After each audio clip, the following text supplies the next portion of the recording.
Okay, greetings, brothers and sisters. Another sort of semi Hollywood celebrities dropping like flies. I want to continue on with this Fetterman thing. I want to talk about this. I'll even mention it on my other channel as well.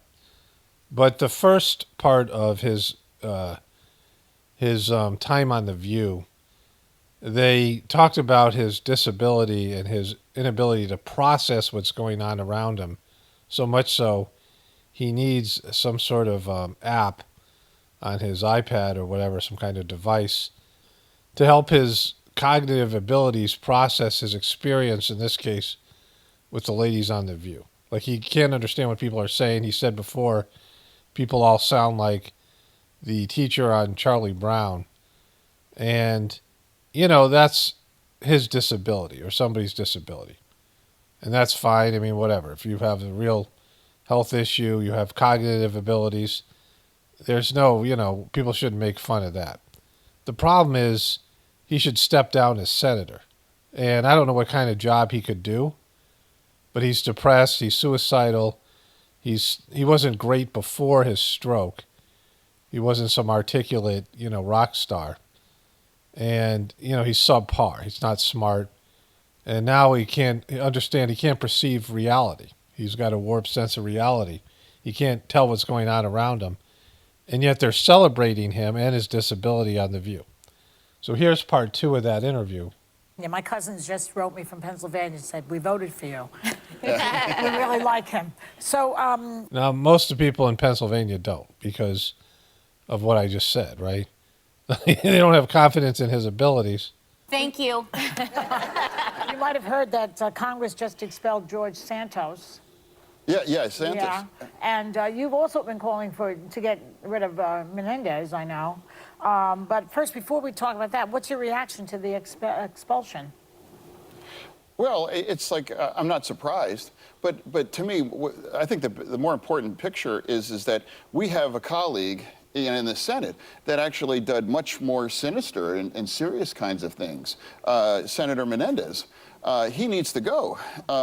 And if you are going to expel Santos, how can you allow to somebody like Menendez to remain in the Senate? And, Santos's kind of lies were almost, funny. And like, he, landed on the moon and that kind of stuff. Whereas... Exactly. Nobody did that. Like he's some ridiculous babbling fool that has no place in political office. That guy, he's kind of fun. He's kind of cute. Like, that guy's not so bad. The other guy, though. Whereas, I think, Menendez, I think, is really a senator for Egypt, not New Jersey. So I really think he needs to go. And especially, it's kind of strange that if Santos is not allowed to remain in the House, someone like that. Yeah. Are you, though, uncomfortable with the fact that there hasn't been an adjudication, that while he's been charged, there hasn't been a conviction? Menendez. With Menendez. I am. And it's like he has the right for his day in court and all that, but he doesn't have the right to have those kind of votes and things that's not a right. And I think we need to make that kind of decision to send him out. Exactly. Someone like that who can't do his job should definitely go. Like he's got this thing here. He's reading from this processing whatever app to tell him what these ladies are saying, these brilliant, because they're all rocket scientists and they're so brilliant that he needs this device to help them in his cognitive abilities to understand what's going on around him. Well, Senator, you're just such an interesting character. I really have appreciated your unwavering support for Israel. And I think that earlier this week, your colleagues... There we go. Senator Schumer gave a really important speech on rising anti-Semitism. Now, we've called out on this show when there's anti-Semitism on the right, whether it's the former president engaging or others. But Schumer alluded to concerns with young progressives who may be unwittingly aiding and abetting anti-Semitism. How do you think you reach young progressives to make them understand the importance of our alliance with Israel? Well, I've had really very, very important conversations with... I say, hey, the joke's on you. The joke's on you. I can't even understand what's going on. I had a stroke. That's how you do it.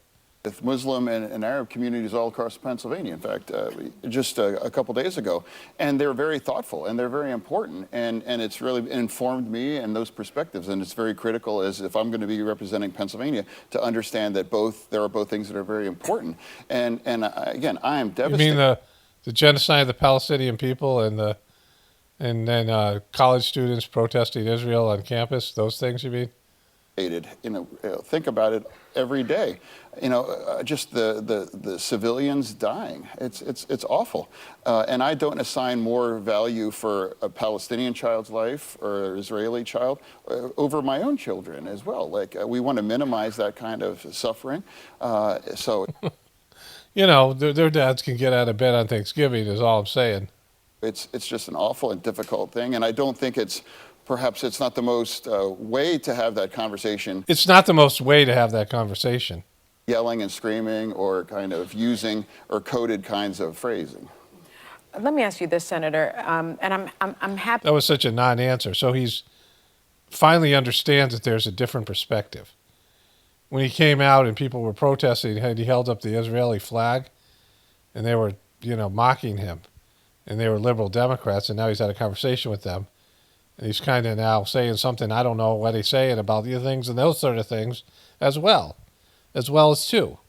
And, like he got into his babble bag. Happy that you're looking at things on both sides, right? Because it's a difficult conflict to see through, because we are seeing this mass devastation. Some say collective punishment, contrary to international human rights law in Gaza, with thousands of Gaza. Where's this Gaza you speak of? innocent lives lost, many children and women. Many Democrats are calling for the United States to place conditions on further military aid to Israel. You, however, disagree with that. Why? Well, I think it's really primarily because I believe that Israel has the right, but I also think it has the imperative. The right? To destroy Hamas. Because I think everybody here would agree that we should, have peace, and we should have we should have peace. An effective two-state solution, and I don't think that can really occur as long as Hamas is allowed to operate in there. And so to give the kind of flexibility, that's why I don't believe that there should be any conditions. But I do think it should be. It's also an unspoken condition that you have to minimize, the sufferer and the death and the damage to civilians. Oh, that's good. This wonderful politician here. So Alex Jones had a group interview with Elon Musk, and one of my viewers called it a shill fest. I guess it's on my other toolbar. Apparently, Vivek Ramaswamy went to take a piss with a live mic. He's here with Tucker Carlson. So now it's going to be an all-out shill fest on Twitter with Alex Jones. So Patrick Mahomes lost it over a call of offsides by a receiver on his team who was obviously offsides. But he just snapped on the sidelines.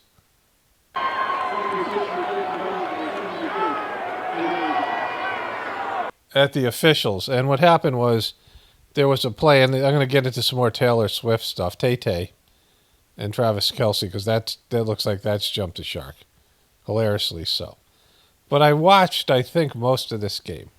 And at the end of the game, the Travis Kelce made kind of a neat play where he caught a pass, and then he lateraled it back to another player who scored, Ladarius or Jadarius Toney. I think it's Ladarius Toney. And Tony's been a nightmare. I guess he was one of the top picks by the Giants, and he fell apart. And the Giants got rid of him because he was a disaster. And he's had a few dropped passes. One led to an interception, kind of lost the game for them. He's lost a couple of games for them, and he's made some big blunders. And on this play, he lined off criminally offsides. Like he was way over the line. And this guy, Patrick Mahomes, and the coach, Andy Reid, had a press conference blaming the officials rather than the player, who's been a disaster. Like he's just one of these, screw-ups. He's an epic screw-up player. And Patrick Mahomes said he doesn't want officials to determine the outcome of a game. But he last year in the AFC Championship game, he was kind of slightly pushed out of bounds by a Bengals player, and he exaggerated. He went out of his way to make it look like it was a hard hit, and they called a penalty on the Bengals player, but they ignored an obvious holding penalty on the Chiefs, one of their offensive linemen, and so they won the game because of the officials. But he didn't complain then, right? Like I always talk about this, when something happens to a team or a player, they're upset by the behavior, but when they benefit from it, they don't care. We'll get more into this with Travis Kelce and Taylor Swift in a bit. This season, 4 months after suffering cardiac arrest, Bronny James makes his collegiate debut. Again, just happy. So Bronny James, LeBron James' son, somehow recovered from cardiac arrest where his heart literally stopped from his exerting himself in practice, and he played his first collegiate game. Like they've got his heart condition under control. It seems a little kind of BS-y, right? Like they're trying to promote, you can recover from your heart stopping. Because there's all these athletes that had their heart stopped and they never recovered. I mean, they never woke back up. They died. And, but this guy's back playing college basketball. It sort of looks pretty BS-y. I call this the show. I talk about this quite, I used to talk about this all the time. Everything that we see, whether it be politics, social media, even to some extent, the more popular people, and then everything, right? It's the show. It's all part of a show.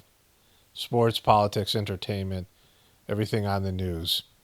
And it's controlled to whatever extent. Some of it's organic, most of it isn't. But the way they weave the narratives together is inorganic. And all sports is considered entertainment. They can rig the games because it isn't, they're not presenting it as legal, like some sort of sports competition. They can rig it to promote narratives and to make it as entertaining as possible. So anything that happens in sports, if you get upset by the refs or the outcome of the game, it's kind of stupid because, it's all controlled in one way or another. It's like getting upset when a TV show you're watching has a bad ending. And everyone's been programmed to believe in happy endings and things being just and fair. Like the bad guys always get their just desserts and in movies and TV shows, and the good guys always triumph. And when there is an ending that isn't like that, or no ending at all, then sometimes the ending or the resolution of what you're watching is withheld, especially in TV shows when they want you to keep on coming back. The good thing about sports, for the most part, there's a winner and a loser, and everything is resolved. Like there's going to be, this weekend the Cowboys play the Eagles, and these big games are happening, the Bills and the Chiefs, and these, matchups that you've been waiting for. And, the games are intense because they play a real game. And the players, as far as they're concerned, it's a real game, regardless of the rigging or not. But LeBron James won the first NBA in-season tournament, and it was clearly rigged in his favor. If you saw some of the games, particularly that one ending, you could tell that they wanted the Lakers at least to be in the finals, if not win it. And they ended up winning it, right? The Lakers are the most popular NBA team. They get the best ratings. And he wins the tournament. And then the following day, his son has his first debut and miraculously recovers from cardiac arrest, right? I mean, it's all a big show. Like, some of it's real, some of it's not. You can drive yourself mad going down the rabbit hole. But if you look at it as entertainment, which I stress here, then it's no big deal. Like it's not real, and it's, whatever it is real, it's fake for the, it's fake in one way or another, right? It's not real life. It's inauthentic. It's not organic or genuine. Let's go back to these two shills briefly. We're here with the world's most dangerous man, the most censored man in the English language. But honestly, when you get him in front of an outhouse in the woods... What are you guys doing? There's no buggering going on, right? He doesn't seem so dangerous. It's a fancy outhouse.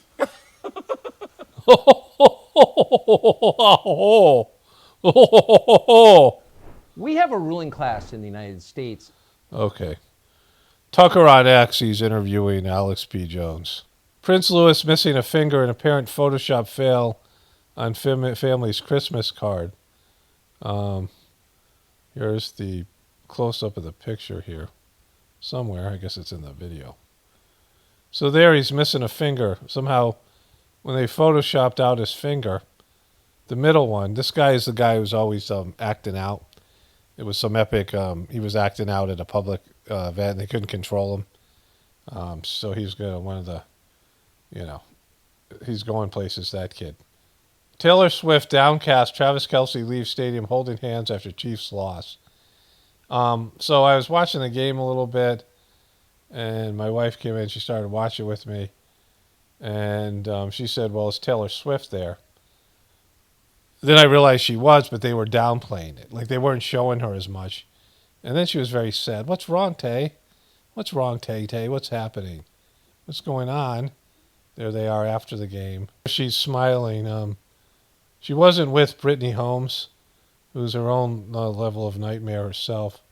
There's a photo somewhere. So one of my viewers sent me this picture. I lost it somewhere. Or it's in someplace I can't find. Which means lost. And the caption was another breakup song on the way, right? They weren't showing her as much. Like, I only think they showed her a couple times during the game. I fast forward through a lot of the downtime in football games, but they weren't focused on her like they normally were. They're downplaying the thing.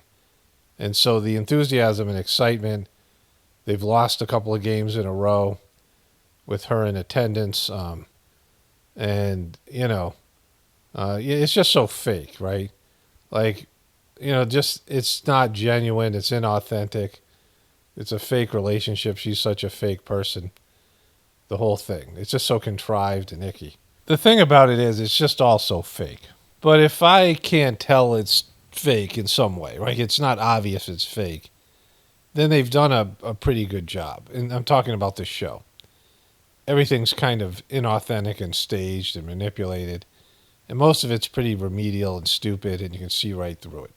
But if they do a good enough job to, it's just like a good movie that sucks you in, and you forget about reality. Like, you're really into the story because they've weaved together a believable reality and a compelling narrative and characters that you're interested in, like a good TV show, a good movie. And not all those TV shows and movies it has a positive effect on your condition and are worth watching. But if they're well done, then at least there's some artistry in it, even if it's negative or it has some dark energy in it. At least it's, it's all an illusion anyway, right? All life on planet Earth is an illusion because our soul is our authentic selves, and our personality and ego is not a pure reflection of our souls. But the stuff with Taylor Swift is just so stupid, right? Like I said, she has a couple of good songs, like, as opposed to some of these other female artists that have no, redeeming value as artists. But in terms of her personal life and her victim consciousness and her constantly breaking up with these other celebrities and these fake relationships, then writing songs about them. I mean, if I know about them, pretty much everybody does, right? Because, I missed that whole time frame. I wasn't watching TV for a long period of time, and I didn't, catch the whole Taylor Swift thing. And so if I know about it, everybody knows about it. This idea that she has these fake relationships and her dopey fans get invested in those relationships. But she did something here that was even more egregious, which is she entered into the sporting world, which is a, more male-dominated fan base, and inserted herself at a time when she was pulling off this epic scam of her concert where she is raking in hundreds of millions of dollars. And she wanted to get all this attention with this dope, Travis Kelce. And, eventually it was going to, people are going to lose interest in it. And that's already happened. And there's going to be the playoffs, and I don't think the Kansas City Chiefs are going to go back to the Super Bowl this year, unless they really, contrive the crap out of that. But in terms of their playing football, it doesn't look like that's the case. And so once that's over with, it's just like the whole breakup thing and all that stuff, and dragging people into that have no interest in her is, there's a new level of being heinous, right? It's just, it's just so fake and contrived, and there's no reason for it. She's like a billionaire or close to being a billionaire. It's time for her to just, you don't have to display these fake relationships all the time and pose for the camera. It's just the whole generation that lives vicariously on social media, looking for likes in their fake lives that they create to show everyone how well they're doing or how much of a victim they are, and looking for sympathy. I said something to the effect that I was sick, and I said, please don't say get better and all these things. Even when, my daughter died, committed suicide, I was saying, please don't, you don't have to say anything to me about it. Because people live their lives on social media to people they don't know. And then every once in a while they'll complain about something, they'll talk about something bad going on, and you get all this sympathy from people.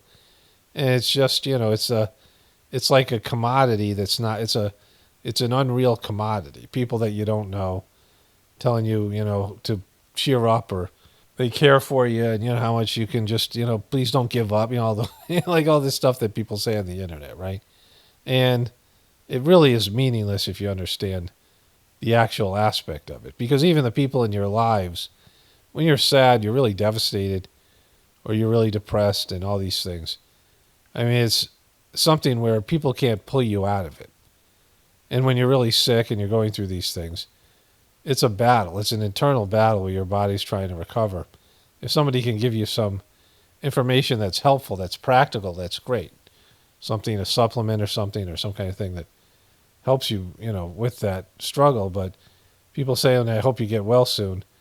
I guess that means something to other people, but to me it's just like useless, right? It's not a real thing. I mean, it's nice that people are concerned, and that's great, and that, I don't want to prevent people from expressing that, but in terms of just the way the internet works, where people are looking for sympathy, or, they act like a victim and they get people to support them, and nobody knows the real story or even knows the people, right?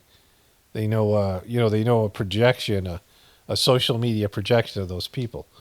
And Taylor Swift is kind of the worst, one of the worst ones at it. It's just, like I said, it's so egregious. Excited Cardi B confirms Offset breakup as he denies cheating with Christian Rock. I'm curious for a new life. I don't know if you guys been getting clues from me from my lives or from my stories when I put some From your lies? music or from my own followings. When it comes for today's events and stuff, I don't know if it's true. I don't think it's true. I don't care to find out because I've been single for a minute now, but I have been afraid to I'm not afraid, I just don't know how to tell the world. But I feel like today has been like a sign. The last time I got on live, I kind of wanted you guys to tell you. I kind of wanted to tell you guys, but I didn't know how to tell you. So I was I changed my mind. But it has been like this for a minute now. And for a minute now. So how long is a minute now in human years? in human time? I just took it as a sign. So I wanna start 2024 fresh, open. I don't know. I'm curious for a new life, Okay, Cardi. Anna Caldwell, Honey Boo Boo's sister and Mama June's eldest daughter, dead at 29. She had turbo cancer, apparently. Don't know all that much about Mama June and Honey Boo Boo, but she's got a sister who's now dead. Vivek Ramaswamy apparently caught peeing on hot mic during Elon Musk's live stream.